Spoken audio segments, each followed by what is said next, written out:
അപ്പൊ ഇസ്രായേലിന് എന്നെ പറ്റിയ തലമുറകൾ പലത് മാറി വന്നപ്പോൾ അവരുടെ ദർശനം നഷ്ടപ്പെട്ടു. രണ്ടാമത് അവരുടെ ആരാധനകളെല്ലാം ചടങ്ങായി മാറി. സ്തോത്രം. ഇന്നും പല സഭകൾക്കകത്തും ആരാധന ചടങ്ങായി മാറിക്കൊണ്ടിരിക്കുകയാണ്. ഭവന പ്രാർത്ഥനകൾ ചടങ്ങായി മാറിക്കൊണ്ടിരിക്കുകയാണ്.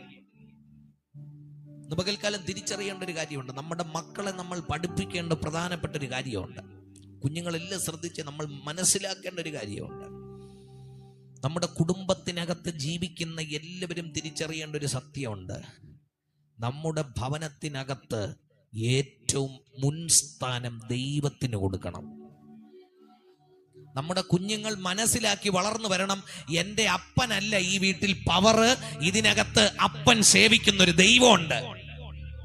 എൻ്റെ അമ്മയ്ക്കല്ല എൻ്റെ ഭവനത്തിനകത്ത് ഏറ്റവും ആദ്യത്തെ പവർ ഇരിക്കുന്നത്, അവർ ആരാധിക്കുന്ന ഒരു ദൈവമുണ്ട്. അവനാണ് സർവത്തിന്റെയും അധികാരി, അവനാണ് സർവത്തിന്റെയും ഉടയവൻ. അവന്റെ കൃപയാണ് നമ്മൾ ഇങ്ങനെ ജീവിച്ചു പോകുന്നത്. അതുകൊണ്ട് അവനെ വിളിക്കാതെ ഒരു ദിവസം പോലും ഞങ്ങൾക്ക് മുമ്പോട്ട് പോകാൻ കഴിയത്തില്ല. ഞങ്ങൾക്ക് വിദ്യാഭ്യാസം ചെയ്യണമെങ്കിൽ ആ ദൈവത്തിന്റെ കൃപ വേണം. ഞങ്ങൾക്ക് ജോലിക്ക് പോകണമെങ്കിൽ ആ ദൈവത്തിന്റെ കടാക്ഷം വേണം. ഞങ്ങളുടെ വാഹന നിയന്ത്രണത്തിൽ ആ ദൈവത്തിന്റെ കരം ഇറങ്ങി വന്നാലേ പറ്റത്തുള്ളൂ. അത് തിരിച്ചറിയണം.